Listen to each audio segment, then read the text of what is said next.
In a few moments, you will have an experience which will seem completely real. It will be the result of your subconscious fears transformed to your conscious awareness. You have 5 seconds to terminate this tape. 5, 4, 3, 2, 1.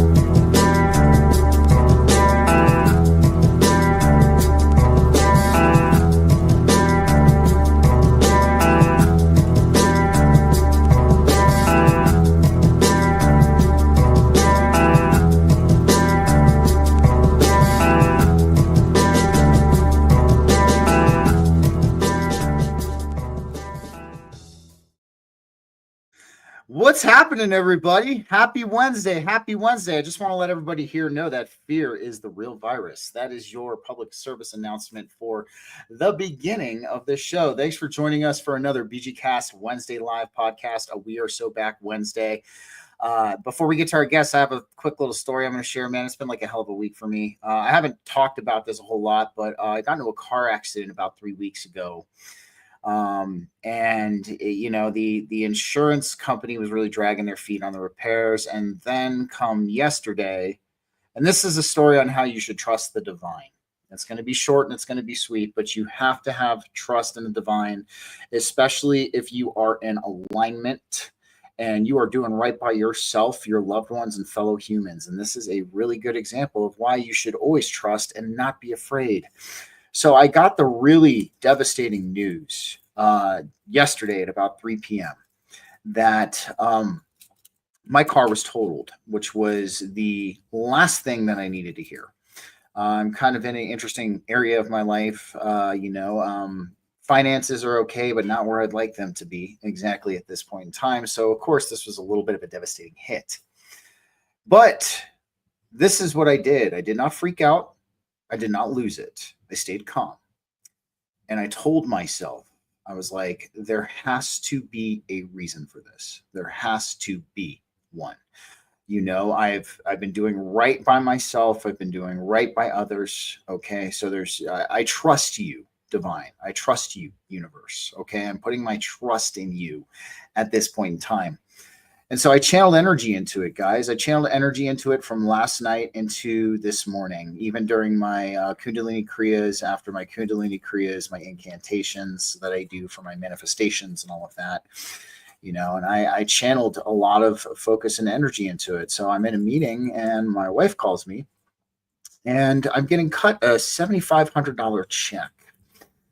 For everything that happened. So not only am I going to be able to get a new car, I have some extra money that I can use to help kind of tie up some loose ends in my life.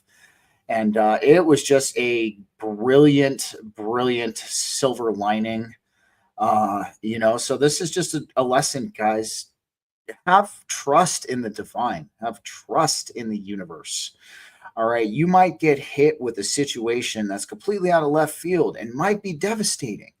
But the one thing I'm going to tell you is that is a trust fall test. Okay. It's a trust fall test. Okay. The divine is testing your trust in it. And I had trust in it. And look at what happened. So that's the moral of the story, guys. You know, we're going to have these instances in our life, these stressful situations that come upon us.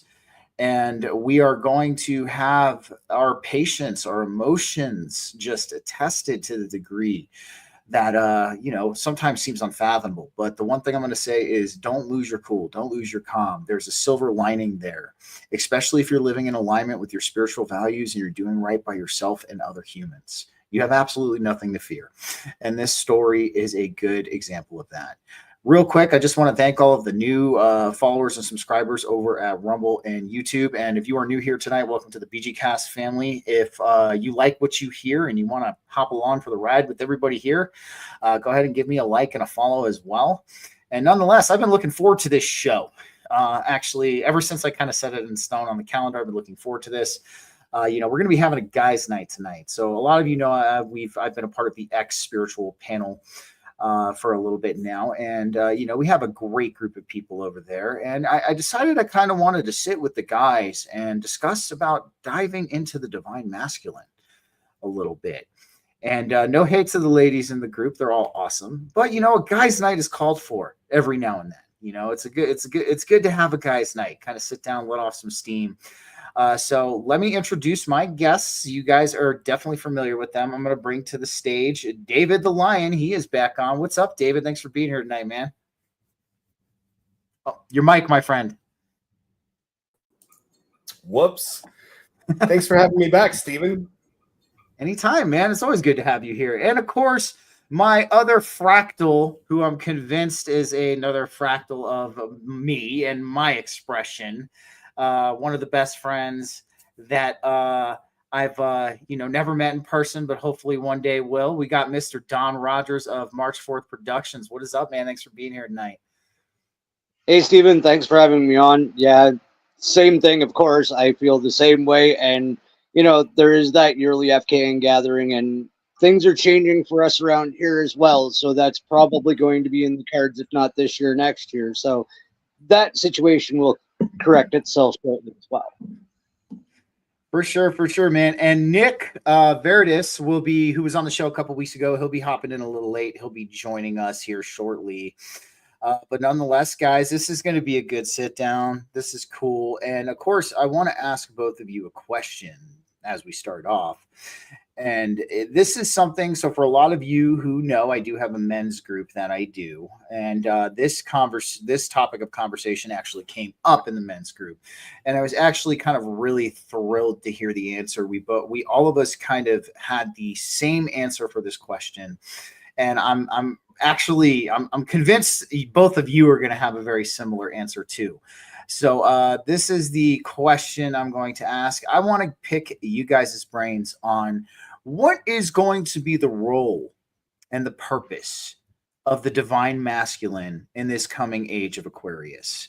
We've seen the dueling dance of the divine masculine and the divine feminine play out in our society. We've seen it manifest with the neo-feminist movement, and then we've seen the divine masculine kind of clap back with the MGTOW, the red pill, the Andrew Tate crowd, that movement and things like that. But, we know we're in a new age right now. We've just entered this new age, this age of enlightenment, this age of the mind. And, I think things are going to kind of start taking on these new roles and these new forms. So, David, if you don't mind starting off, man, let's pick your brain on what you feel is going to be the divine masculine's role and purpose in this upcoming age of Aquarius. Mike, my friend. Sorry about that. No worries. So purpose number one of the divine masculine in the age of Aquarius is just going to be to exist and embody, because, I hear a lot of talk about how, the divine feminine has been, repressed and all that. And this is all true. But see, people seem to forget that this has also happened to the divine masculine. Like what we have had is not the divine masculine. It's something else. It's a false masculine. We've had a false divine masculine and a false divine feminine. And they both been going at each other and claiming to be, the ideal that we're supposed to aim for. And neither one is correct. They are shadow aspects that are created as the fallout of this war that we've been told must take place between male and female. So in the age of Aquarius, the role of the divine masculine is to be a healer and a protector and a guide, and to be a source of strength without being a source of terror. Absolutely. I 100% agree with you on that, man. And yes, it is a very, very similar answer indeed. And I'm glad that our collective male archetype is getting this healing. It needs it, man. It needs it. And I'm loving what I'm hearing. Don, let's get you, bro. What is your opinion on the role of the divine masculine and the purpose of the divine masculine in this age of Aquarius? You got some props real quick, David, from Drew. He said, well said on that. So, but Don, why don't you let us know your thoughts? I think the divine masculine's purpose is going to be to bring balance within itself and with the divine feminine.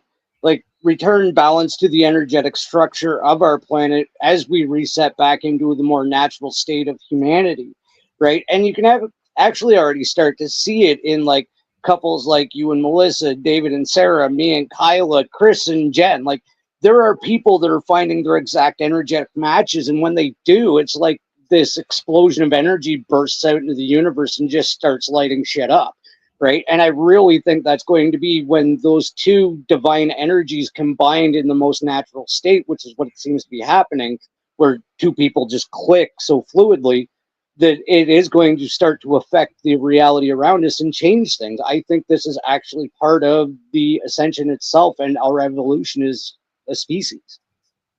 I would completely agree with that, man. I would. And you know, it's very interesting because both of you had qualities of the answer that we spoke about in the men's group. And one of the biggest things, you know, it is like David said, protection, like Don's implying here, a new way of being. And one of the things we stated was that the divine masculine is going to be a protector and build a stable foundation for the divine feminine to channel spirit at a safe level. And that is something that both of you, like, you highlighted these qualities on. And it's great, you know, because we're seeing this, we're bringing this stuff to the forefront, you know, and it's like, these are the hard things we have to talk about. You know, we have to give them this focus, this energy, this healing, you know, in order for it to start taking place. And it's great to see that both of you as well are on the same wavelength with this. That's amazing. You know, and one of the things we do see, I agree with you, David, we see a lot of this, what I would say, bastardization of the divine masculine and the divine feminine energies, especially in our societal Maya, you know, our collective sphere. And it's I feel like you were saying that this was purposefully done.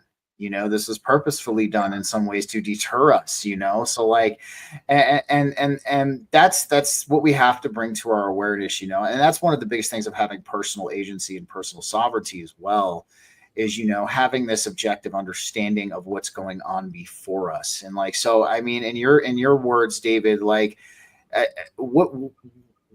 where do you feel they were trying to turn us? What do you feel like they were trying to do to the energetic principle of the divine masculine and divine feminine by this bastardization?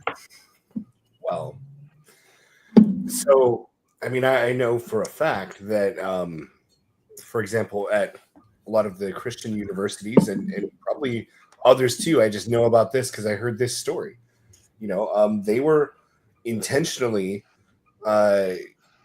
developing programs to turn males into narcissists and put them out into the wild. So why would you want to create a bunch of narcissists and let them out into your society? I mean, I don't know. I don't think on that level, but I mean, I do know it's because people like that are easy to control. That's why, right? You can control those people. And also they create people who are easy to control. So yeah, they created a world where the ideal male is a narcissist who's stuck on himself, who thinks that, you know, a woman's only purpose is to make people happy, and you know, it's just so distorted. You know, our purpose, everyone's purpose here is to serve everyone else. That's why we're here. We are created to be part of the tapestry of creation, and we only do that when we are embodying our highest self. And you know, I can't do that if I'm, you know, treating a woman like property or putting down other males. Exactly. No, and that's one thing too, you know, that we see. And as far as toxic masculinity goes, you know, I think what a lot of people are trying to highlight as toxic masculinity isn't really toxic masculinity, but you said it perfectly, David. There is a toxic masculine trait, and it comes to putting down, stepping on the toes of other men, putting down other men, you know, trying to trying to, make other men seem less than, that individual. I dealt with it my whole life, being in the trades. I've seen it a lot. Kyle, exactly, man. The divine masculinity will be best pursued as the complement of the feminine, not as its rival. I think you hit the nail on the head there, Kyle. Look at you, man. Hell yeah. Don, what do you think we can do? I'm going to ask you a little bit of a separate question here, because David highlighted the why the energies have been bastardized. What do you think are some things we can do to start bringing this to light, aside from talking to it? Some things in our life, some changes that we can all make to help kind of push it forth into the collective consciousness and start healing our divine masculine archetype. One of the things that I've personally been doing, and I know it's going to gross people out and it's uncomfortable, and I left you a message today, and we'll just leave that between us. You have to go so deep into your trauma closet that you're finding forgotten Christmas presents, because that's where the healing starts. Is you have to get past the shit that you don't even realize that you still resent, because you're angry about something that happened to you when you were 2 and you don't even remember, but it caused a trigger, it caused a program, it caused a repetitive behavior. And as long as you're repeating these negative behaviors that you don't even know are inlaid in yourself, because they're buried so deep in your subconscious, you're never going to be able to change the behaviors you're outputting and the effect that you're having on other people, because you're still resenting yourself, right? So it's not until we truly start to heal our own traumas within ourselves that we can start being actively divinely masculine in society or amongst other people, because we don't even really know ourselves truly. Exactly. And that's one thing I want to, I quoted this on a show in the past, but this is actually, it's one of my favorite quotes. And thank you, Spinja. I appreciate you. But it's actually a Terence McKenna quote, and it's that we've become so disconnected from our own soul that when we actually encounter it, we think it's something alien. Right. And that's it's one of my favorite Terence McKenna quotes, because it rings true. And what Don's talking about is taking that a personal accountability with your healing and being honest with yourself. It's tough sometimes to have that level of self-honesty when we're approaching, our deepest, darkest, and nastiest parts. We want to avoid that. Or we feel like, or the ego tells us that, we should avoid that. We want to be in comfort. We don't want to face this stuff. You want to be comfortable, but ultimately that's in my opinion is what separates the men from the boys in this game. And, I don't want to put that kind of label on it, but it separates the men from the boys when it comes to this evolution that we're all currently on, the ones who can actually sit there, be honest with themselves, and do that healing. That's awesome, man. That's awesome.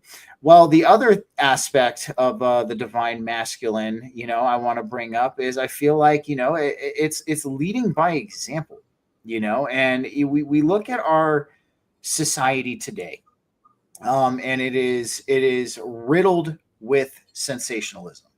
Everything is sensationalist. I mean, even any alternative media, even people in our conscious collective, in the spiritual community, are playing into the sensationalist thing. But one of the things I think that really defines the true divine masculine is the honest and true. The individual who always does the right thing even when nobody's watching, is not caving into the sensationalism, isn't worried about, being, I guess you could say, in the spotlight at all times and things like that.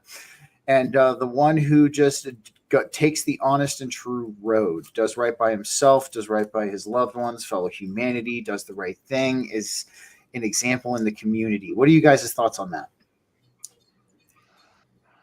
I mean, absolutely. Yeah. I agree with everything that you said. Look, I wrote a book about the fact that I'm an archangel, right? So this has been part of my experience. And, Superman, for example, is a Carl Jung would say that Superman and Samael are literary parallels, right? And so yes, this is, you know, a divine masculine embodiment, that the one who always does the right thing when nobody's looking, and who, you know, who is willing to be the only one in the room who's right. Yeah, we have to be that person sometimes, and it's hard. And you know, there's definitely been many times during my life where, you know, I really didn't know if it was worth it, and but here I am, and it was worth it. But there was a few times where it was pretty close, where it's like, oh, I don't know. Yeah, I'm 100% with you, man. You know, and it's like we can sometimes get roped up into it too. We can get roped up into the mess. It's easy to, you know, because like, I mean, we're human, you know, we have wants, needs, desires, and if you know, we don't have awareness, or we don't have the personal agency within us to understand these and observe these from a objective point of view and be able to sit with them, they can sometimes overcome us. They can sometimes overtake us, you know. And Don, what are your thoughts on what I said about, you know, the divine masculine, on, you know, always doing the honest and true, doing the right thing, and being an example in the community?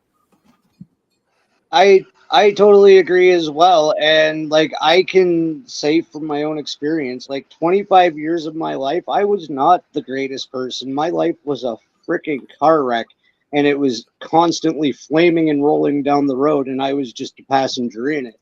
Right? I did some horrible things. I hung out with some terrible people. I told some terrible lies and manipulated some people, like just terrible, terrible things. And now that I have switched into the being I've become, that lifestyle actually physically sickens me.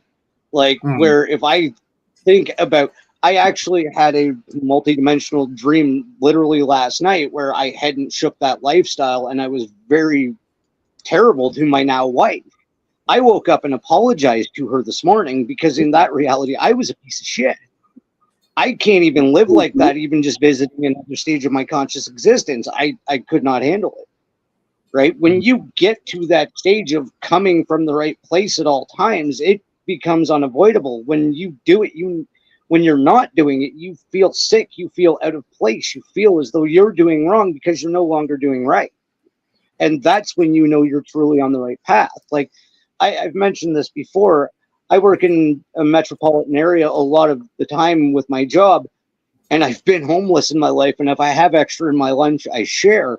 And one of the saddest things I see is most of the time when I share, people look for the damn camera. And it's like, no, I've been you.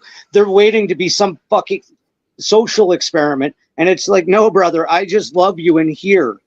Right? And that's the place we all need to be able to come from, is that true place of honest intention, without a frickin' phone or a popularity contest, like you were saying. Like, it breaks my heart every time I see somebody look for the camera when I'm just trying to give them one of Kyla's muffins.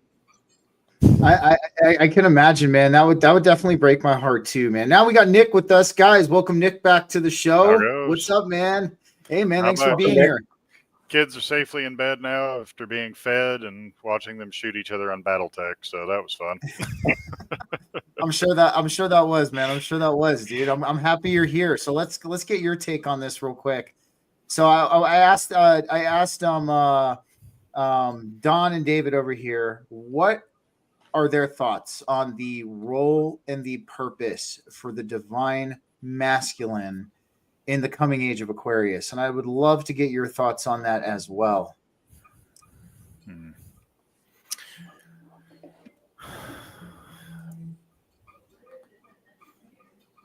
I've always seen it as a complementary role. Too many people see things at opposite ends of the spectrum of like, ooh, there's the divine feminine and the divine masculine. The two are complementary. It's very much, in my mind, like the relationship between the left brain and right brain. Like how you can you need that creative side, and my sleep deprived brain is not remembering which one's which, so just bear with me. No worries. No worries. But you need that artistic creative side to come up with ideas, imagination, have these concepts that are greater than what exists currently, and then the other side to apply them, because a concept is only good insofar as it can be made into reality. And I very much see that as respectively the divine feminine and the divine masculine, because as much as I do prefer the idea of it being more of a feminine based society, kind of from that nurturing protective side, I don't think it's going to be a case where the masculine just steps out of it. You still need that innate drive to create, because we very much on the masculine side are more of that creative force. Like, that's cool, you want a temple, we'll build you one. And it's balance that's been lost. I don't know if you'd mind me going on a bit of a waffle here, as Sam would say. Go for a little bit of a waffle. That's fine. You just hopped on, man. Yeah. Yeah, it's not exactly too crazy, but from some conversations with one of my guides, they're giving me a contrast between Lemuria and Atlantis. That in the Lemurian era, it was almost strictly run by the feminine, that very preservative energy, very conceptual and creative, but not expansive, not willing to go out and change everything. It was very stable, peaceful, stationary, but it didn't have that drive to it, and it ended up stagnating essentially into a peaceful oblivion. Whereas the Atlantean era was the complete opposite. It was just do, go. Don't even think about what we're doing, just do it. You know, you want to genetically engineer stuff? Yeah, why not? Energy weapons? Cool. Nuke everything. You know, just what can we do? Fine, let's do it. Without that balance of, hold on, there are people here, let's try to keep it that way. And to sustain everyone, it was just that progress at all cost, much like what we see today, where it's just quarterly profit margins. Come on, we need more money. We need to do more. Come on, go, push.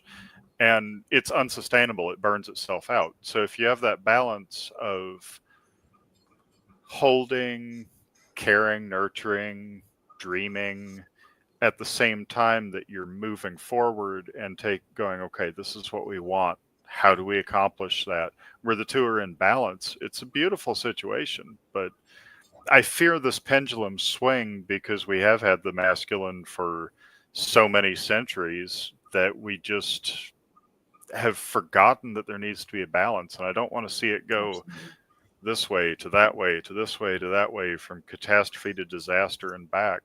We need to stop that in the middle and actually find peace and balance and stop warring, at least in my personal opinion.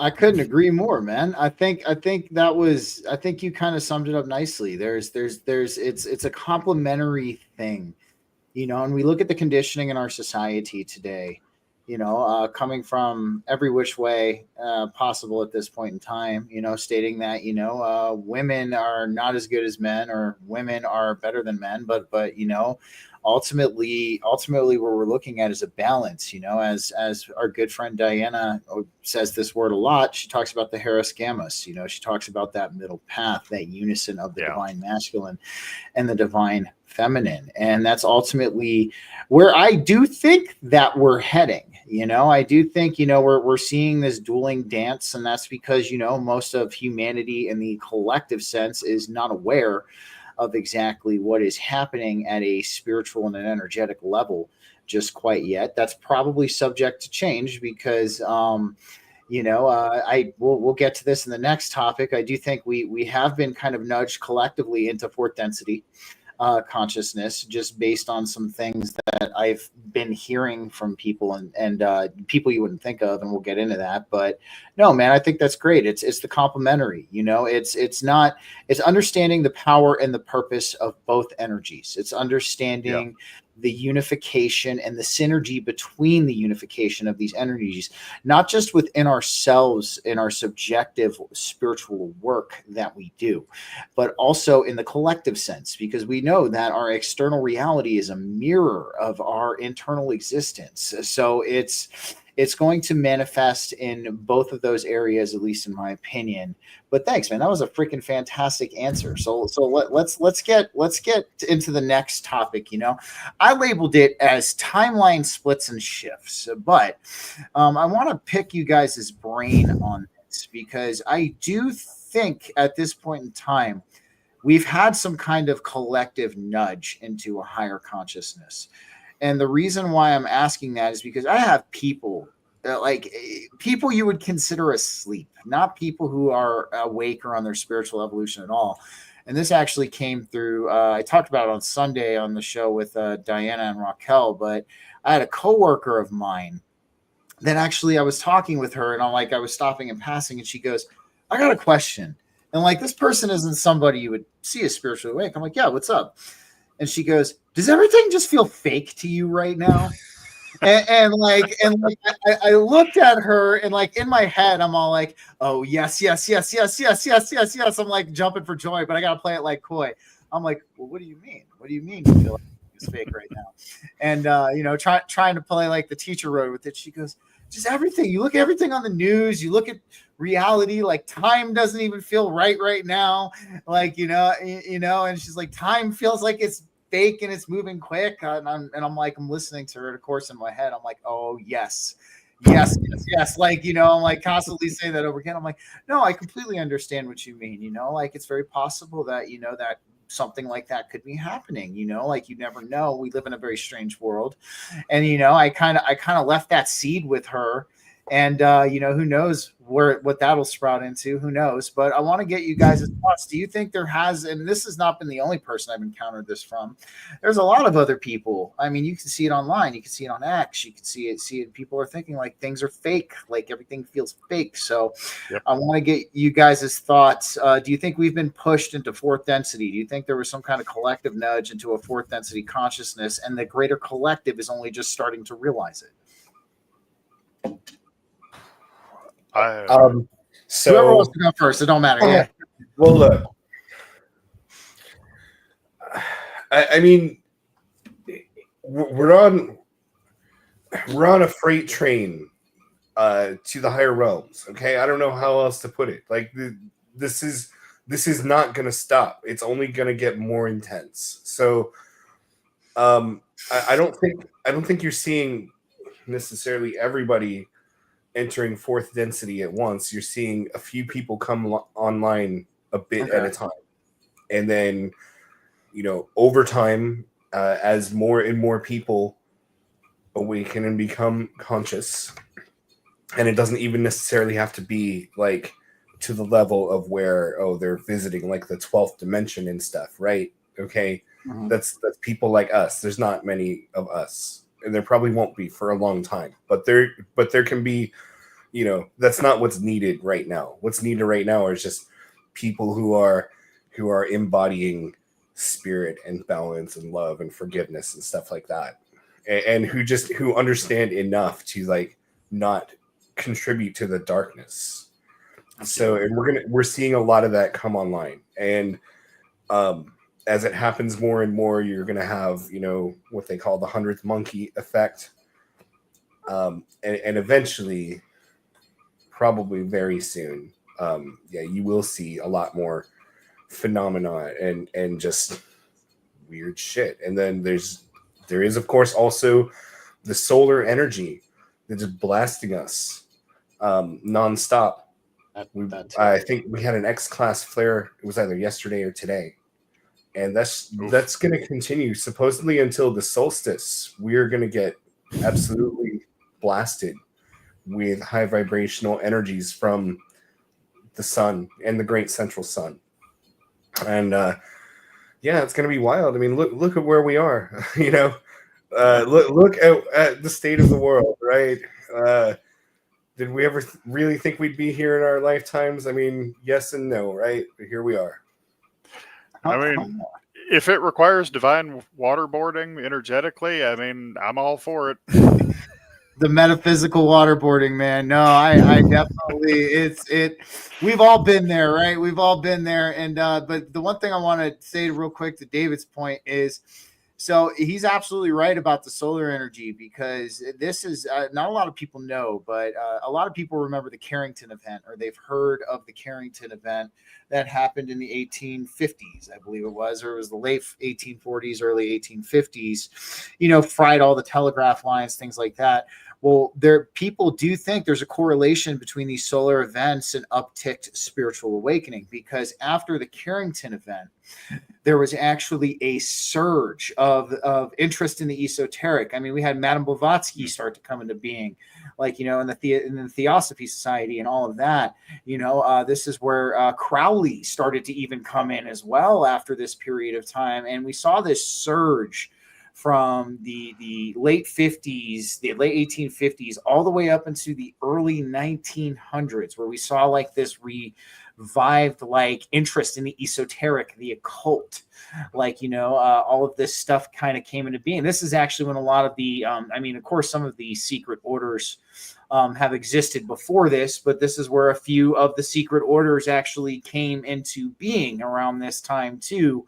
And started to kind of take their foothold into society. So I'm just lending credence into what David's saying about the getting bombarded with this, high frequency solar energy. We've seen these correlations between solar energy and spiritual awakening. It is a thing.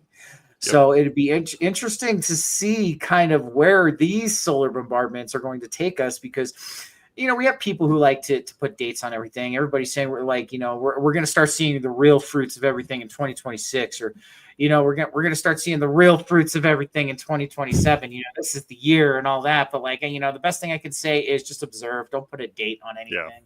Yeah. It's been next year for the last 2 decades anyway. It's been next year. The best advice I can offer is to just not attach to a timeline and just be like, you know what? One day I know I'm going to look back and be like, wow, I can't imagine how far I've come. And I mean, I'm already there in a lot of ways. So I already have a precedent to be like, yeah, I already know that this is true. So I'm just going to keep going with it. Yeah, absolutely. I've actually, oh, go ahead, Don. My apologies. No, you're good. No, you're all good, man. Now, Don, what are your thoughts on this? Are we getting a collective nudge into fourth density, or is it being like a 100th monkey effect, like David was saying? What are your thoughts on this? I'm definitely seeing it more and more from places I wouldn't expect. And one of them is actually in the chat. I work for a very small company, right? It's maybe 5 or 6 actual employees and then the owner. And there's 2 people at the company. One is Lonnie that's in the chat. And another one that's actually just joined the company is my new supervisor. He's actually started watching my show, right? He was talking to me about the episode with me and Frank Castle. And I was like, holy shit. Like, there's 2 people within a group of like 6 that are talking about the same subjects, that are on the same page. And this used to be far out and funky stuff.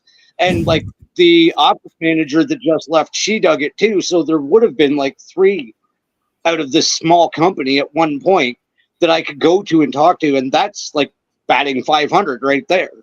Right. So I absolutely think more and more people are gaining an interest in this, because I'm seeing it in my own life. Absolutely, man. I would agree with that too. I actually have a similar story before we hop over to Nick. Apparently, so I've been at this new company. I've been, at 2 different sites. I was at an original site when I first started for a month, but then I got transferred to a second site, and I've been at the second site for almost a year at this point. We're getting there close. But so I actually, at my first site, I ended up meeting a guy. He was on the Vibe, so I ended up introducing my podcast to him. And I told him, like, look, don't tell anybody here. You can watch this. Like, you can definitely check it out, hand it out to people who are on the Vibe, but don't tell anybody. So come to find out, my old boss from that location was doing a Facebook check, like, you know how employers are. They want to look at your Facebook and they found my BG Cast show and they found it. And I was actually surprised at the response. They thought it was pretty cool. Like they don't understand half of the stuff I talk about, half of the things we talk about here from what he told me, but they were like, no, they think it's actually pretty cool.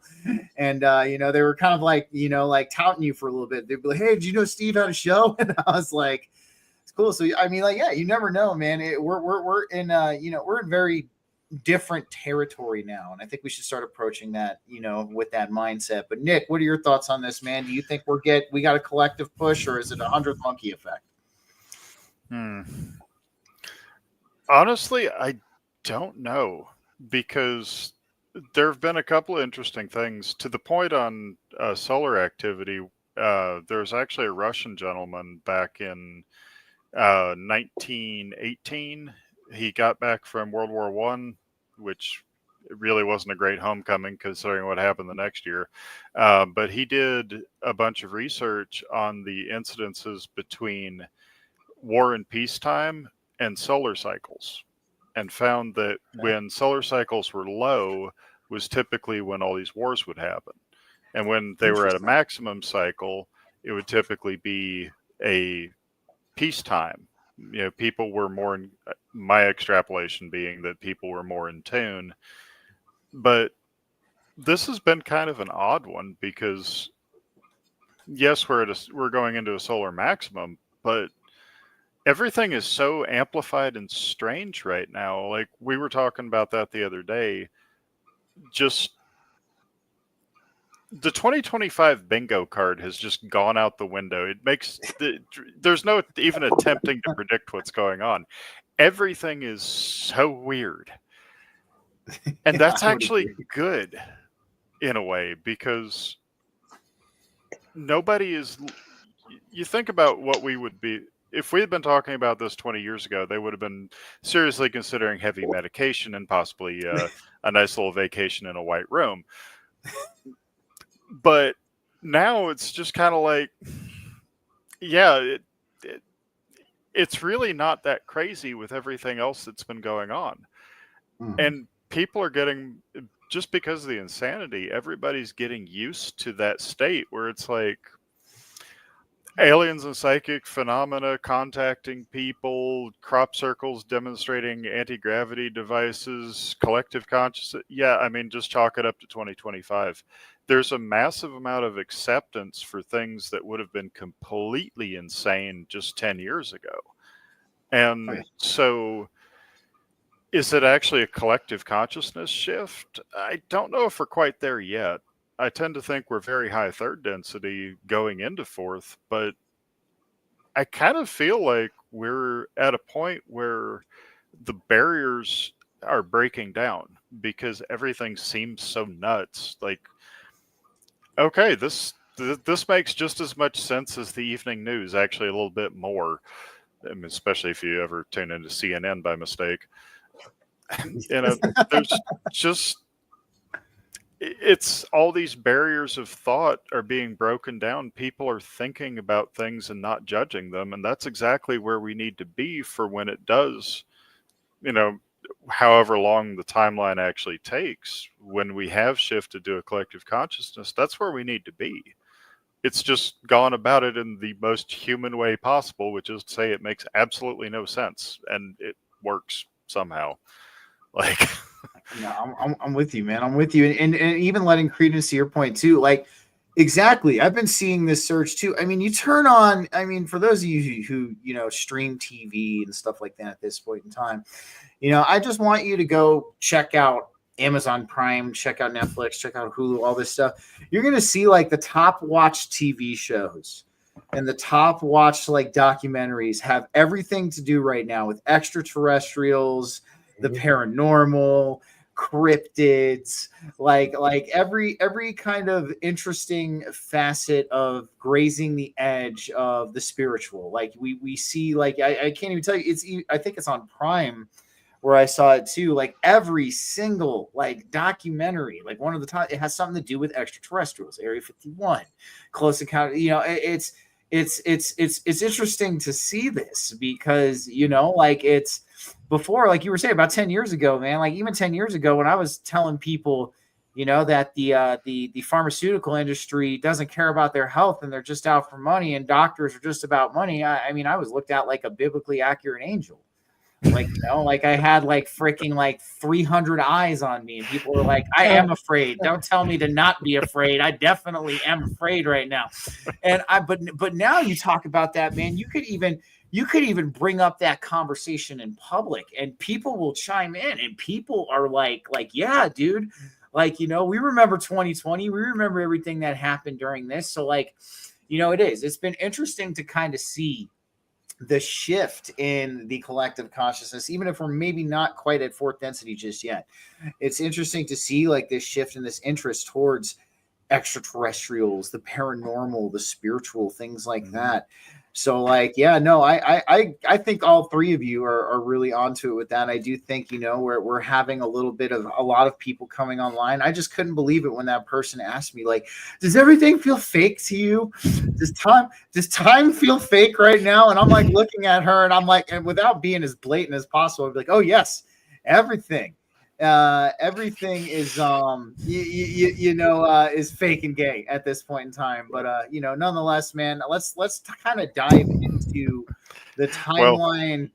I watched 17 minutes worth of video in 9 minutes yesterday, so what the like, I'm telling you, man, there's been weird, dude. Yep. I somehow like a few weeks ago, man, I had to walk this paperwork about a mile away. It was like about, I think it was either about like 3/4 of a mile and a mile away.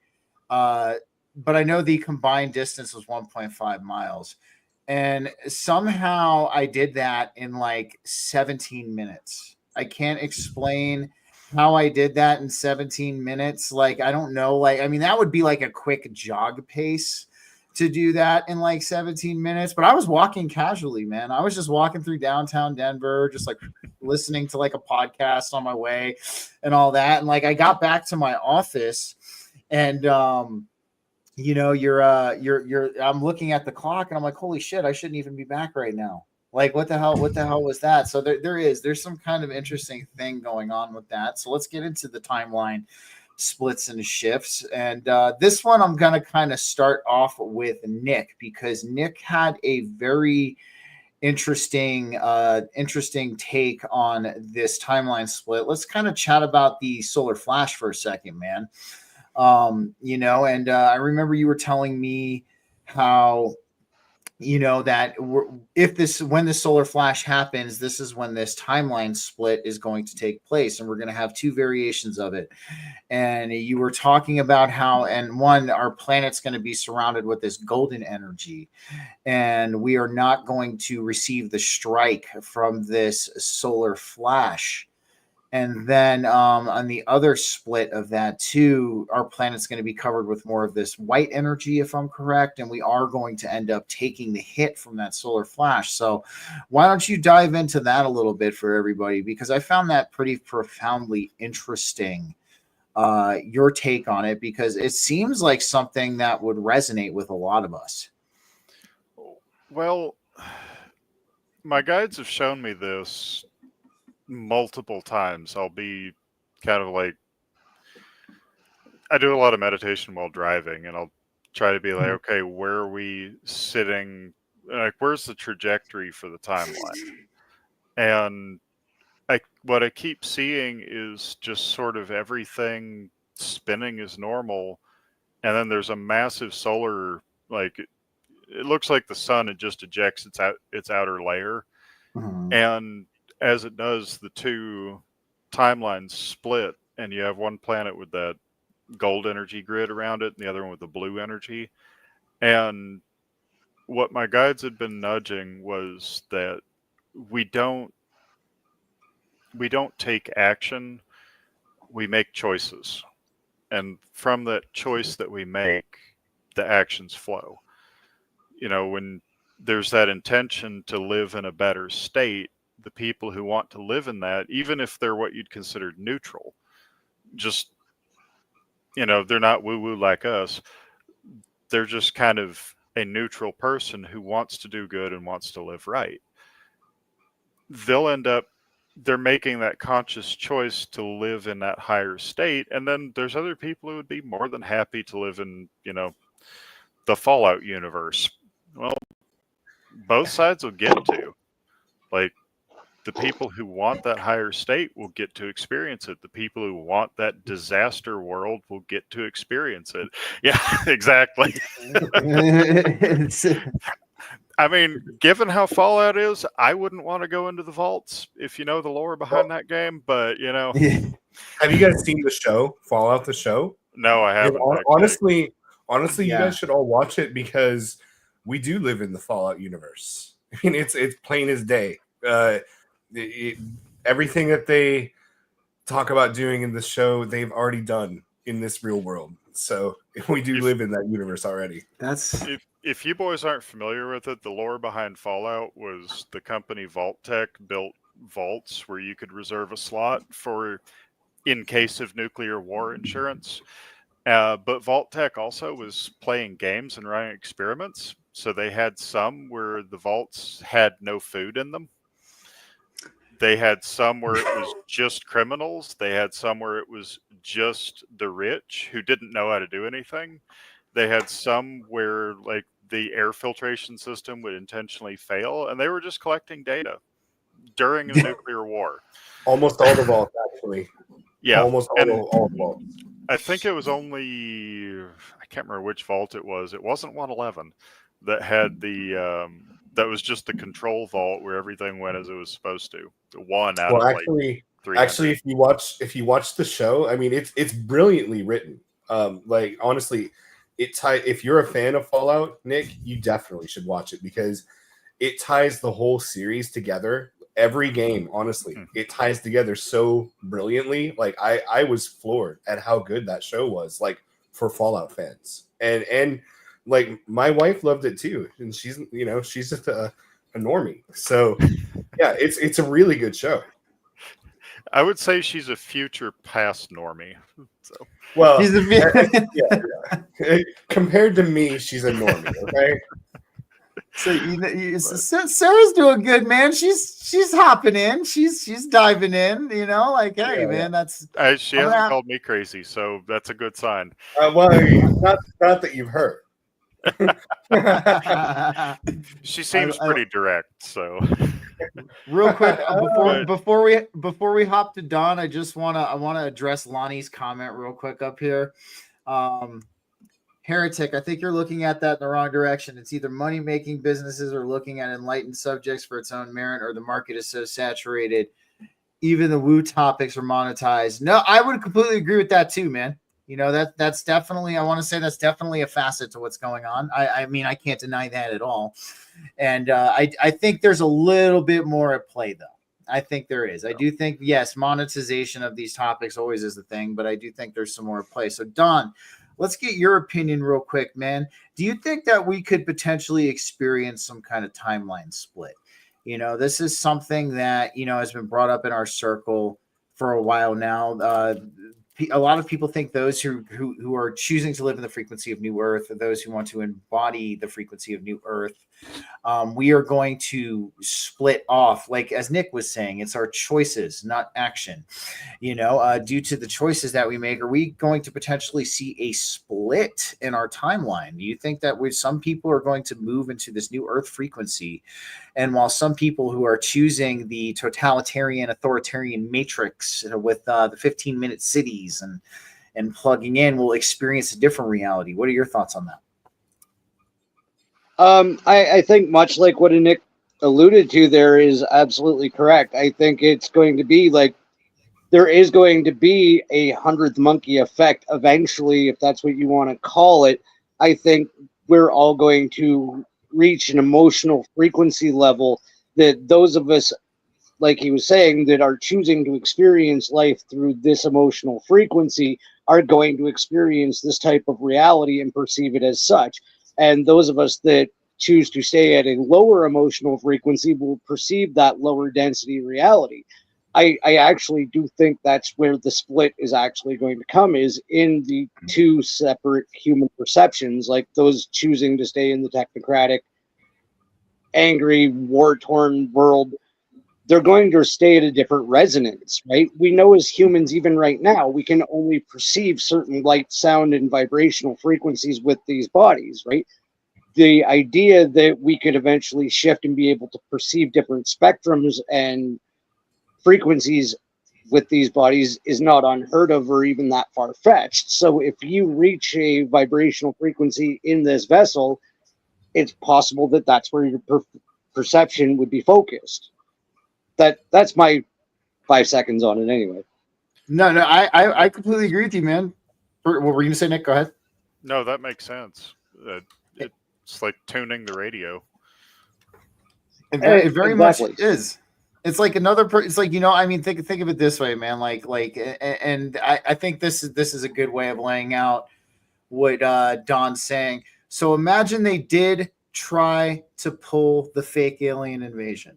Imagine they tried to pull that, right? People like us are going to be like, wow, look at this. This is amusing. Like, this is absolutely hilarious. They're actually trying to do this right now. Oh my God. A friend of mine actually predicted that exactly that will happen. So, dude, I want to pick your brain on that, but then it's like, it's also too, like, then you have the people who aren't aware of it. They're going to think it's complete hell on earth. Like, you know, they're going to be like, oh my God, we're being invaded. Like, the world is ending. And I mean, that really just lies into the perspective and the perception of what's going on here. And that's just, you know, I'm lending to Don's point on that, because it's going to be your perspective. It's going to be your perspective and the choices you make, like Nick was saying. David, I want to hear what you said about that fake alien invasion real quick, man. Like, so you had a friend who said they were actually going to try to pull this off. Yeah, my friend who you know, she does like my tarot readings and a lot of all that stuff. And she's like my most trusted spiritual advisor. And last time I spoke to her, she talked about how she saw this timeline playing out. You know, again, time is fluid, so it doesn't always.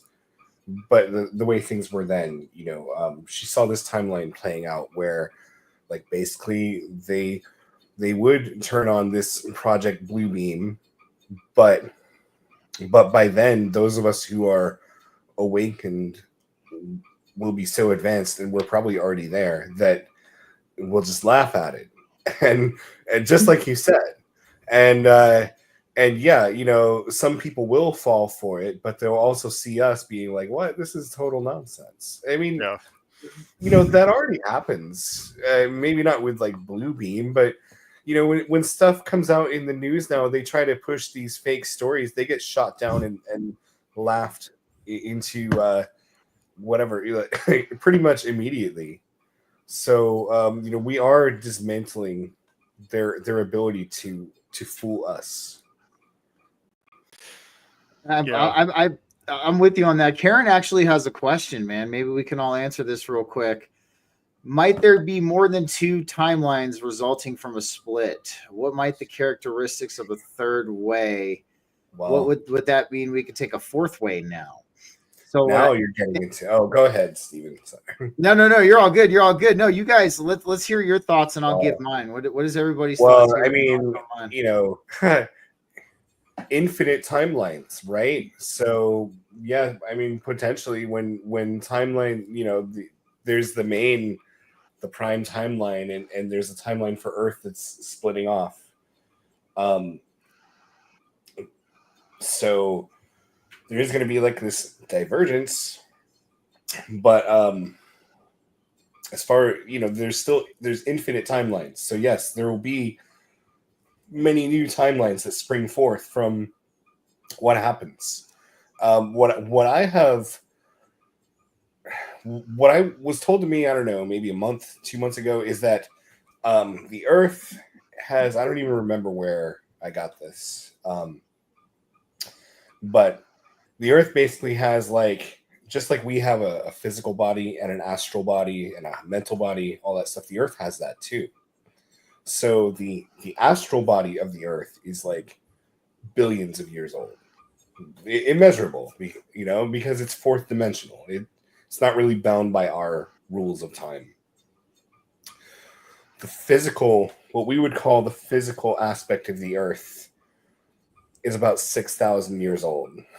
Well, now that doesn't mean that's not. I'm sure it's related to the, you know, the biblical, you know, the mainstream creation. I'm sure there's a connection there, but that doesn't mean that the Earth is literally 6,000 years old. It means that we're in an age that's 6,000 years old, and so that age is getting ready to move forward, and then whatever the physical aspect of that Earth is going to pass on. And I don't know. I don't know what that means for those of us who are moving on with the rest of Earth. That's an interesting. But it's going to be good, they say. Hey man, freaking! What are your thoughts on this, Don? Might there be more than two timelines resulting from a split? What might the characteristics of a third way or a fourth way potentially be? Well, if you look at what Nick said off of what I said about, you know, it's all kind of emotional frequency. Everyone already experiences a different version of this reality, right? Like I've seen this reality a little bit different than Kyla has, different than Nick would have, different than you would have. So we all actually already have our own individual reality when it comes to this existence.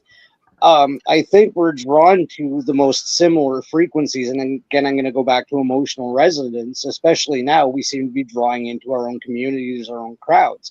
So the idea that there could be an infinite number of these emotional frequencies or stages of, it's not impossible to think that there could also be an infinitesimal number of groupings as well, because like this group of people might resonate with only this group of people all the way up to the highest to the lowest, right?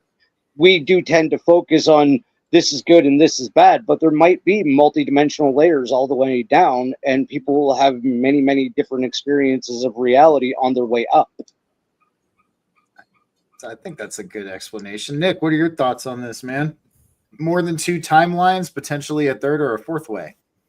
I really like Don's turtles analogy, because it's turtles all the way down, we know. Absolutely.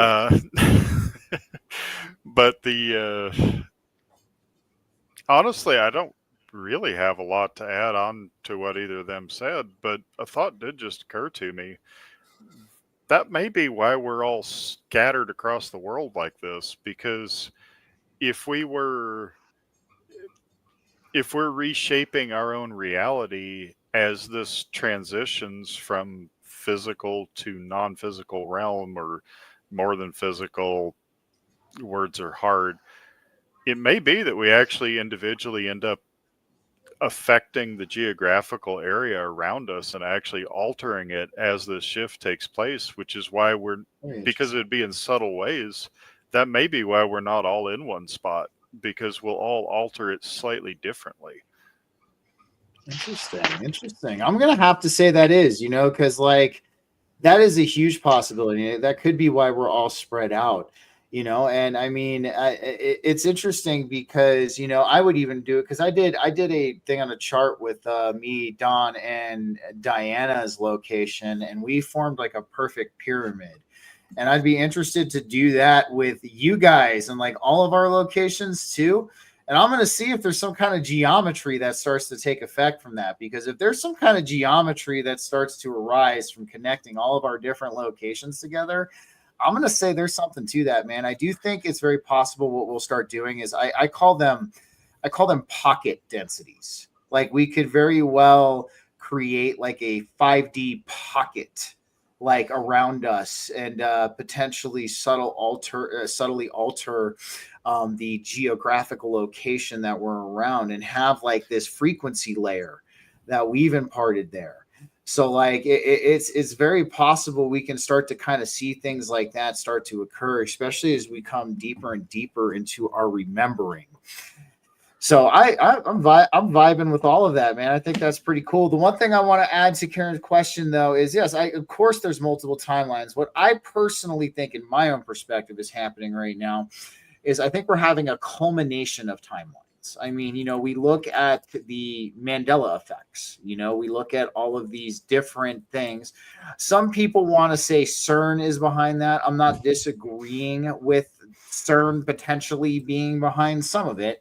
But what I do think we have right now is a culmination of timelines. And what I think is happening is we're having a lot of these timelines just for a temporary period coming together and forming what I would say two major timelines, right? And after the events and the foundations are laid for the frequencies of these different timelines, we will potentially see more branch out from these two instances, which of course they will.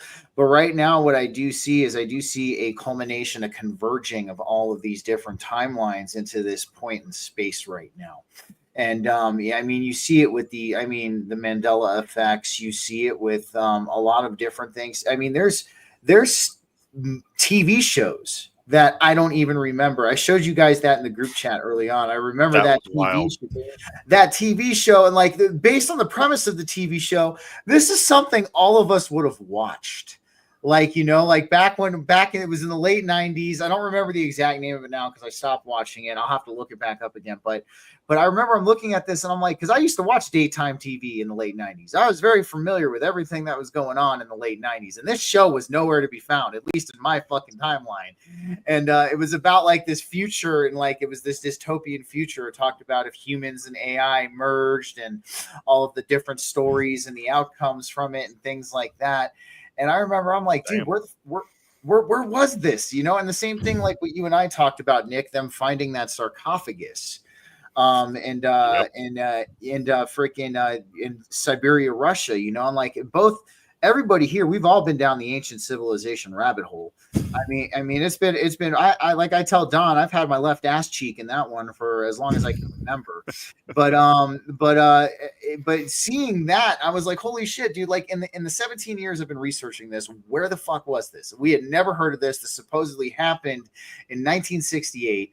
This is something all of us would have come across at least at this point in time, but here it is now, and we're just now seeing it. So I definitely think we're having, to answer Karen's question, we're having a culmination of all these different timelines. And it's possible that when we add these timelines in, we're getting these higher properties from the higher timelines starting to filter down into our perspective and starting to filter down into our experience on this current one. So that's at least what I think's going on. But dude, you guys are killing it tonight, man. I knew this was a great idea.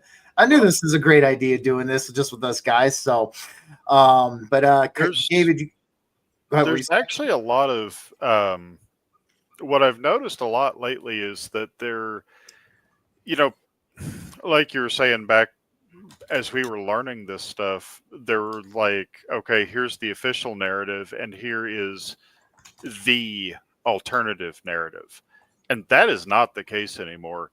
There are so many different explanations coming up. There are so many ideas coming up that it almost seems like these threads are getting pulled, and as they get pulled, new stuff drops in. And like, we've all heard the conspiracy theory, ooh, this is CERN. I think a lot of stuff like that are just the negatives trying to take credit for a natural occurrence. Like I spark off ideas, things that other people haven't thought of. You do as well, like alternate explanations for things. And the more thoughts that are out there, the more people start making connections, more neuron connections in the network. Even if the idea is completely out there, the fact that people are starting to make connections and find new stuff, I think is physically pulling aspects of other timelines into ours, like we said with that woman they found in the sarcophagus. Because like as you learn, it's been shown that your brain actually will grow new connections between brain cells the more you use stuff. We're seeing that very much collectively right now. All these people have different perspectives, different ideas. And as I share mine with you and you share yours with mine, we're forming essentially a neural network where now ideas and information are transiting easier. And I think this is just going to continue exponentially to the point it actually starts manifesting some of these things into the world just out of a case of, okay, they all have a million ideas, but it's all in the same general direction. So boom, here it goes. Throw it in there. Throw it in there. No, I'm with you on that. Real quick, I just want, because I don't know if people can see the cross stream group chat. I just want to go ahead and throw this in there. So Kyle was given props to, I like David's reference of multiple timelines as the concept of the multiverse. It helps my simple brain grasp these awesomely esoteric concepts. And Kyle, I don't know if you can see this, but David did reply to you. Check out DC's Crisis on Infinite Earths animated trilogy. It's really quite good at Kyle Shyrock. So just so you can so it's just in case, because I don't know if we're seeing, because I told Spinja I was a pickle and she said nothing about it. So we'll have to we'll have to Hey, we got Pickle Rick over here. There he is. Morty, I'm a pickle. Yeah, But, Pickle Rick. What was the first thing that you said before? It was about how the dark is trying to take credit with CERN for but I want you to think about what you said there, because there's a truth here that I think a lot of people maybe don't realize. This always happens. Okay, every time there's, the dark and the light both try to make everything theirs, right? So who wins in the end? It's us who decides. We decide whether it's CERN who's making dark portals to bring in their dark entities, or if it's the collective awakening, humanity and galactics who are making it happen. I mean, the truth of the matter is, it's both, and whoever has the stronger will is the one that is going to control it. Yeah, they're the one that collapsed the wave function. I'm 100% with you guys on all of this, man. Don, what are your thoughts? What are your thoughts on all of this? On what David just said, I think he's absolutely correct, and I've gone into this ad nauseum about how we are creator beings, and the frequency that we project out creates our reality, because all that surrounds us is really just sentient ions. And when the conscious collective starts thinking of one thing, exactly like what he's saying, oh, it's CERN, okay, well then that's the reality we'll create in this shitty verse. Or it could be us and we're changing it. I totally dig what David was saying there. That makes absolute sense to me, even on a scientific scale, because yes, there's the intention, but there's also the science behind it too. Like the double slit experiment shows that molecules, blah, blah, blah, blah, blah, blah, blah, right? We all know. But it really does come from what we're intending or what we're being told to intend, right? If, whomever told us it must be CERN or leaked that into our community, that implanted the idea that it must be CERN. So let's all talk about how it must be CERN, and shit, we just created it and it was actually CERN in this reality now. Or like David was saying, we can go the other route that we of the higher frequency are doing this on a benevolent timeline and trying to create the most positive outcome for us. Then it's most likely going to head in that direction. This is also part of that split that we were talking about. Mm-hmm. Yep, absolutely, man. I would definitely, and the thing about it too is, when I think a lot of us in this community, we get caught up on the soul thing. It's almost a dogmatic of us, and we've all talked about this before. I won't go too deep into it, but it's like, they talk about that this is the sole proprietor of this, or this is the sole proprietor of that. And I'm like, well, guys, haven't we learned that the answers never really sway in either direction, that it's usually both, or it's like in the middle of everything, So like it's like it is almost dogmatic. Real quick, Spinja, I did not know that there's a mini CERN in Ontario. That's pretty interesting. Did not know that. Yes, I would check what parallel that is on. I would also inform Diana, have her go do some investigating on it because she's down there in Ontario, and maybe report back to you guys on what she finds, because that would be something really interesting, and I'm wondering why that's there. And then we have Karen. We create through our focus. We place our order of what we want to experience. Leave the how up to the divine. I dig that. I dig that. That's absolutely. But again, everybody thinks like, even with everything going on in the world, people want to go. It's all the Jews, or it's all the reptiles. It's all there has to be one sole proprietor of all of the darkness on this planet. There has to be one, but really we know it's Satan. Like, Yeah. I mean, if you want to like blame anyone you want, like it doesn't matter if you're blaming somebody, you're answering the wrong question. Well, and the way I put it, like everybody here has either worked trades or at a big place, more than 20, 30 people. Whenever something happens, you will have however many people there is plus one stories about what happened. Everybody has an explanation. Yeah, I call that the N+1 rule. Yeah. the end. How many of those are perfectly true? It's like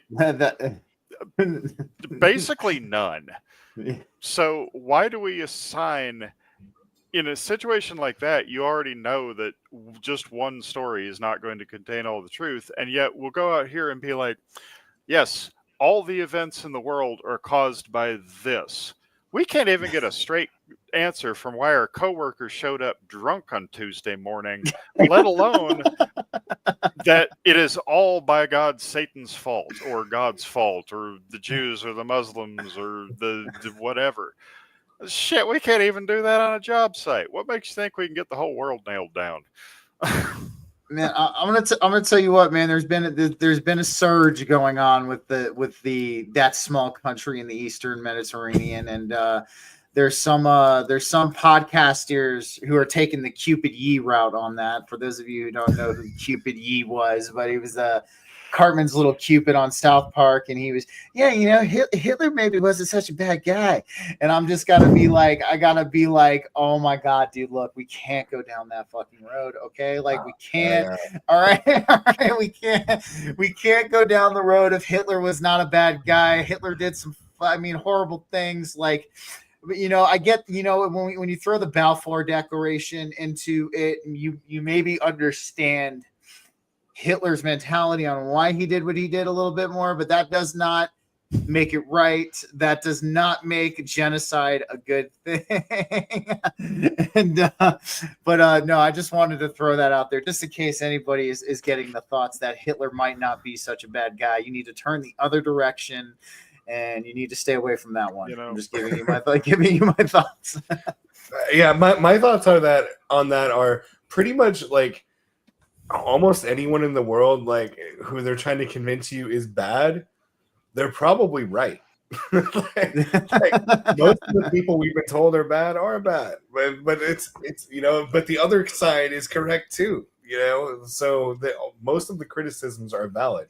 It's but it's when man looks on the outer appearance, God looks on the heart, right? So you can look at somebody's actions and the things that they've done and judge them based on that and come away thinking that they're a terrible person, or you can look at the contributions that they've made. And I'm not making the case for Hitler, okay? I'm not a Hitler fan, but his proponents would say, oh, he added, he created the highway system and he fixed Germany's economy, blah, whatever, okay? So that's why we have the Hermetic concept of balancing the scales, right? You have to look at the whole person, not just the good things that they did or the bad things that they did.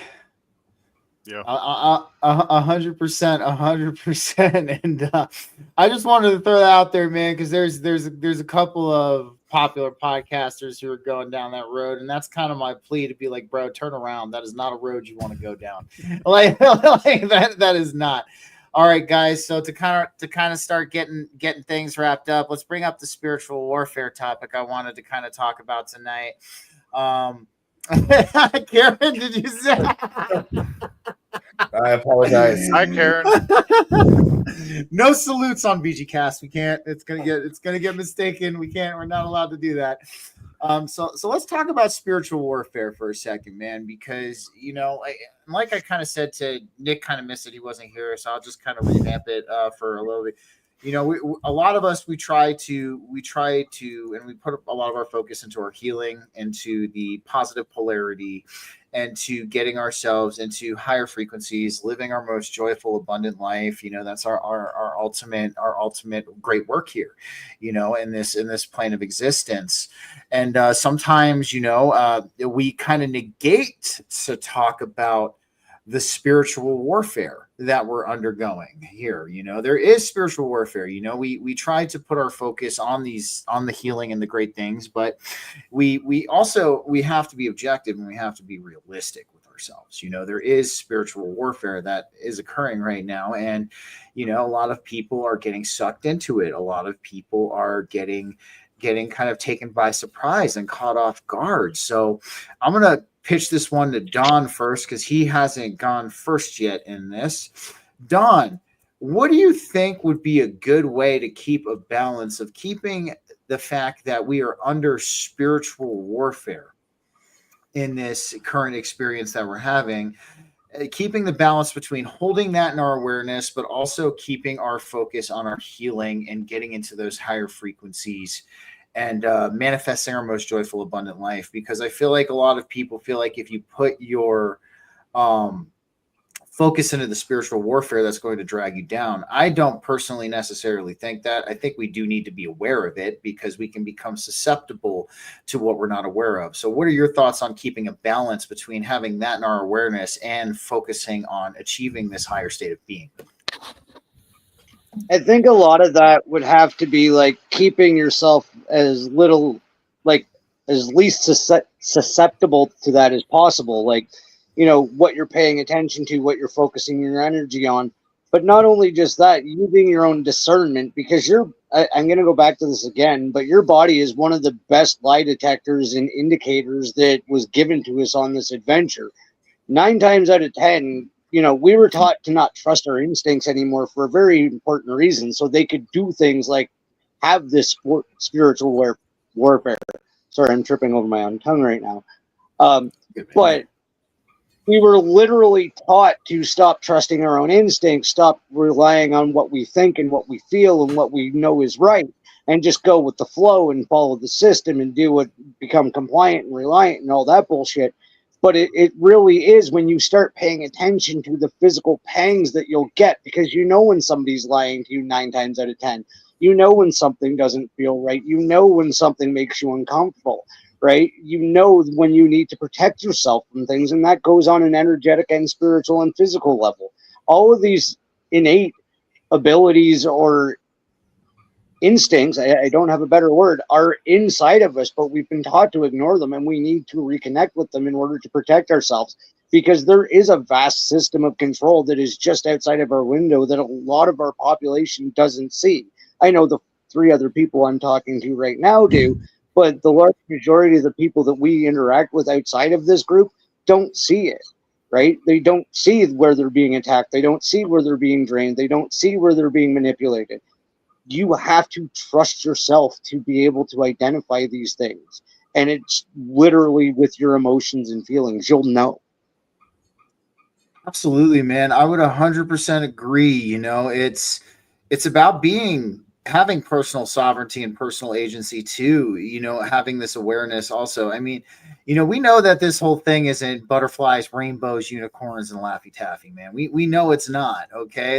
And anybody who's telling you it is lying to you. There's darkness here that we have to overcome, we have to face. So I like your answer, Don. I think that's the good way. We have this innate instinct to be able to understand what's happening to us and to pick up on what's happening to us. We have to just open ourselves to tap into it. David, what do you think is the balance, man, between keeping the spiritual warfare in our awareness and protecting ourselves from it, but also keeping our focus on maintaining this higher state of being, living in alignment with our spiritual values and manifesting that joyful life for us. Well, so I'm actually reminded of a story from the Old Testament, from the book of Nehemiah, where Okay. where he was led by Spirit to this was during the time of the Hebrew captivity in Babylon, and so the nation, the true nation of Israel, had already been destroyed and removed, or many of the people and their things removed and taken to Babylon. And this was, I don't know, however many years later, generations later, and he had heard that the city of Jerusalem was in disrepair, and was in a bad state, and he got permission from the emperor of Persia to return to Jerusalem and rebuild the temple, right? And there were there were people who didn't want them to be successful, and then they had enemies, and they literally had to I forget the exact passage, but they had to hold a sword in one hand and a plow in the other hand, and basically, like, they had to be both. They had to be warriors and builders, or warriors and healers at the same time. And by the way, there's an archetype for this in like Dungeons and Dragons too, by the way. Paladin, cleric, right? They exist. Warrior priests, warrior healers, and we are called to be this. We have to be this. It's not a choice anymore. We have to be warrior and healer. It's a difficult balance. It's hard to be somebody who could, break somebody's skull and then make it better at the same time. Of course, we're not talking necessarily physical violence. This is spiritual, but nevertheless, like, we can deal a pretty intense spiritual walloping if we have to. Absolutely, man. And I'm looking up this meme that yes, here. I'm gonna bring it up for everybody to see real quick on there. It's so here, let me pull it up because I know we've all seen this meme before, but it speaks clear to what David is saying. So let me just pull it up real quick. This one right here. You can be both. Absolutely. You can be both. Yep. You see Gerard Butler, right? You see the Buddha, and then you see Gerard Butler's head on Buddha. So 300 there. But yes, you can be both. Absolutely. I completely agree with that, man. And it is. And that's honestly, before we hop to Nick on his thoughts, that's honestly what I think. I think that's non-negotiable for living in your divine masculine. I think that's non-negotiable, at least in my opinion, that you have to maintain, a warrior healer mentality, especially when it comes to, setting your boundaries as well, man. And that's one of the biggest things I want to tell everybody here. In case you don't know, you've heard me say it before. Setting boundaries is not unspiritual. Sometimes you have to put your foot down with some aggression, and you need to let people know, like, hey, stop fucking around and finding out, or you're going to find out. So, like, and that's basically what's going to happen. And, and I just want to tell everybody that is a spiritual thing to do. Don't let anybody tell you different. It is, because you're maintaining your boundaries, your sacredness, and your peace. So I just want to throw that in there. Nick, what are your thoughts on the balance and keeping the balance between having awareness of the spiritual warfare that we are going through at this point in time, and maintaining a higher state of being and staying in alignment with our spiritual values? To me, a lot of it comes down to the intuition of knowing what to use when and where.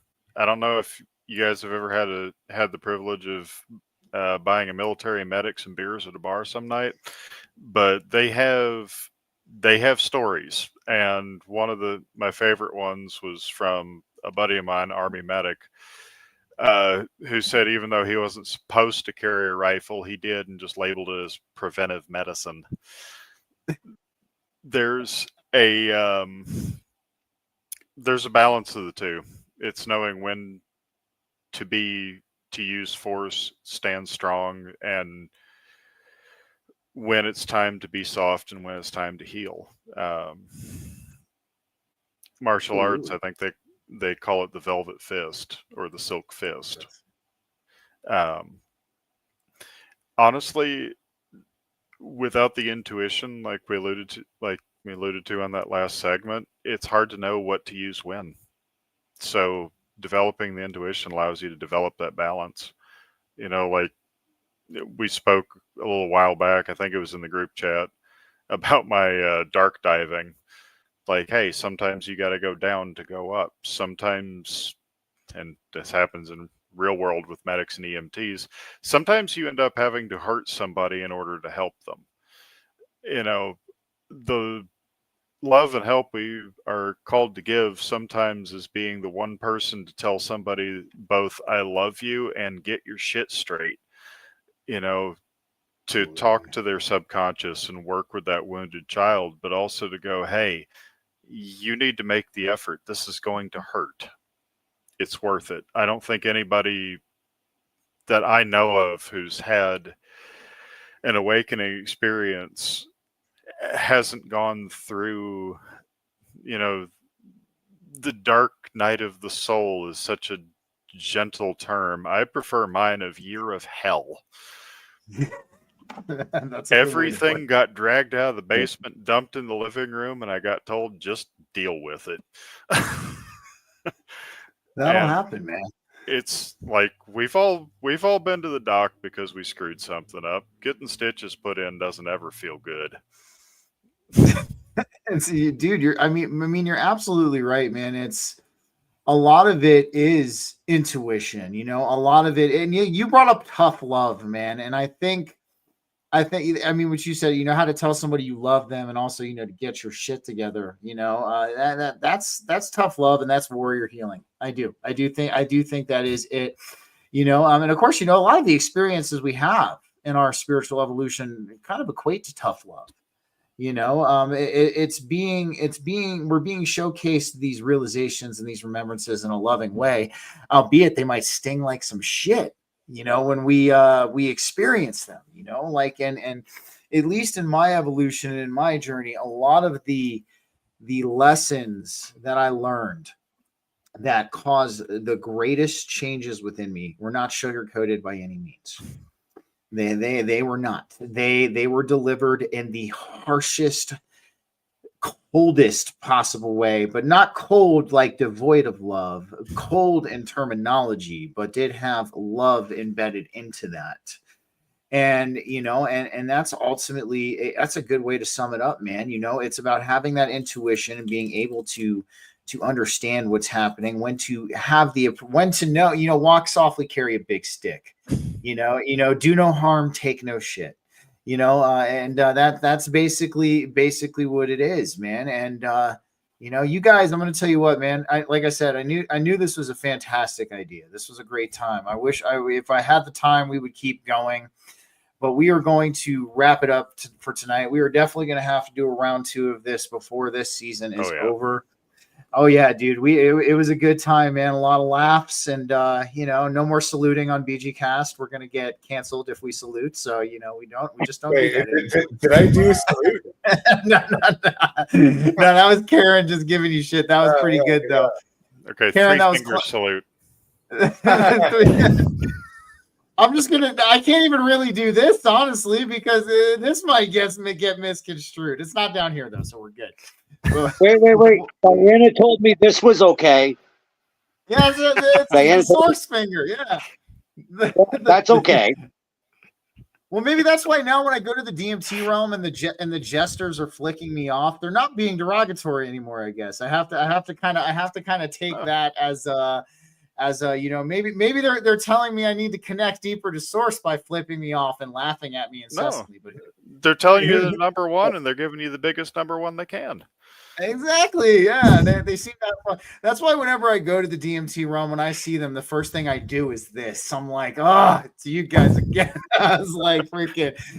But But guys, this was awesome. Like, yes, we do need to do a round 2. Of course, you know how I do you guys. I always do you guys solid in both of the Rumble and the YouTube video descriptions. You will find the social media for everybody on here. You will find David's link tree. And the number one thing I'm going to say is, guys, go read David's comic. Go read it, dude. I'm telling you, when this comic came to me in the mail, I felt like I was getting like a limited edition first issue. Like, it was so beautiful, I didn't even want to open it. Of course, like, I had to open it, I had to look at it, and, like, of course, read it in real time instead of on a Kindle. But it's a great. Guys, you know how I'm about original stories and original content made with a lot of heart and no narrative behind it. And that is David's comic, The Lion of God, guys. So I have to give a shout out. You guys need to check it out. You need to support this comic. It is off the hook. It is amazing. But nonetheless, put in a plug. I just on my Shopify today made available. You can get the Lion of God digital comic PDF for $3.69. That's less than you can get it for on Amazon. And then I've also added digital prints. So I have like very high resolution digital posters from some of the artwork in my book. Ooh, awesome. And I've also added a digital bundle, so you can get the digital comic and the prints and an everything bundle. So you can get a signed copy of The Lion of God shipped to you, plus all the digital prints and a PDF copy. All that's available on my Shopify. Oh yeah, man. Joey just shot out. She's in the chat and she said David's comic is awesome and my son loved it too. Thanks, man. Thank you so much, Joey. Yeah. But nonetheless, guys, like I said, I always do you guys solid. I got your social media on each of you guys' social media on the Rumble and the YouTube descriptions. I got your YouTube channel, Don. I got your link tree, David. But guys, real quick before we sign off, if there's anywhere else anybody can find you, or there's anything else that you're working on, let everybody know now. Let's start with David real quick. Yeah, so of course I just talked about all the stuff I did with my Shopify today, so I won't reiterate that. But I am I also have my regular video content that I release on my channel every week. Ascended Master Wisdom. It's just a quick, less than a minute long, just a little Saturday morning cartoon public service announcement with some wisdom for the week to get you started. And then I am also working on The Lion of God #2. I have 5.5 pages of interior art done and the entire script, and I'm just I took a little break to take care of some housekeeping business, and then also to get the digital content up. And I will be continuing with issue #2 production hopefully this weekend. Hell yeah, man. Hell yeah. And I'm going to be running an official promo for that next week, guys. You're going to get to see my issue as well. So freaking yes, definitely give David a look. Don, if there's anywhere else, anybody, I got March 4th Productions YouTube. I got your social. But if there's anywhere else anybody can find you, if there's anything else you're working on at this time, why don't you let everybody know now? Of course, you can find me the same place you can find Steven at the Forbidden Knowledge Network on all podcast platforms. And this Friday, I will be back live with Aurora Diamondheart, and we are going to talk about walk-ins, upgrades, and even fairies. Ooh. Oh yeah, man. Hell yeah. I love to hear it. I need to have Aurora on. I saw her on your show and I saw her on Diana's show, and I think it's about time I reach out myself. Definitely she's on the wavelength. Did you say Nick, fairy? Go ahead. What's that? Did you say fairies? Did you say fairies? Yeah. I might have to tune in. Yeah, dude. That's gonna be awesome. That's gonna be an awesome show, dude. I will be definitely checking that out. Nick, I have your X account, but if there's anywhere else anybody could find you, if you got anything you're working on, why don't you let them know now? You can tell them about your appearance on Metaphysical Fat too, man. They should check that out for sure. Yeah. Yep, that was a fun time. Big shout out to the Metaphysical Fat girls. It's a great podcast. They're getting up and running, and at some point they may get the intro nailed. It wasn't this week, but I had them laughing beforehand, so it's mostly my fault. I'm on X, right down there, and honestly, it's mostly trolling ideas and the occasional shitpost, but I'm always open to talk. If you have anything you're going through or any ideas, any stuff you want to, hit up my DMs. I check them regularly. I love to talk with interesting people. Doesn't have to be about anything important. So, and definitely check out the boys. They have so much good stuff. I've really enjoyed Don's on YouTube. Very difficult channel to find unless you go directly to March 4th Productions. I've been enjoying everything. Yeah, I've been enjoying everything David's been doing with the comic book and with his shorts. They're great, quick motivationals. And thanks for having me on. BG Cast has been great. I've been sharing your work around a bit more, especially at work and out and about. So Thank you, man. Been a real pleasure. Go ahead, Don. One more thing. I got to do this because Spingy just put it in the chat. I shot like a 15-second video of me buying William his first real good drum kit that wasn't from a yard sale. It just hit 100,000 views on Instagram. Nice. What? Awesome, man. Okay, I saw that comment, but yeah, okay, awesome. Congratulations. Tell William Bubbles is proud. Tell him Bubbles is proud. And I know he'll know exactly what I mean by that. Well, guys, if you guys can hang out for just a couple minutes after the show ends, but nonetheless, everybody, thanks for joining us for another BG Cast Wednesday live podcast. So we are going to be doing a round 2 of this soon. This was great. I will be back next week with Karen of Grateful Heart. We are going to be talking about her spiritual awakening. We're going to talk about her Reiki practice, and we're going to talk about a whole bunch of stuff as well. I've got a whole list of things we're going to talk about, Karen. And of course, guys, check out David's channel, check out Nick's social, check out Don's channel, check out the network, check out Metaphysical Fat too, for sure. And other than that, everybody, you know what we say here: stay safe, stay free, but most importantly, stay sovereign. And don't forget that. Have a good night, everybody. Collectively together, you were born to rotate with the crowd. You were born to sync with the sacred spiral. The Hercules stream is proof. The cosmos hammers the divergent.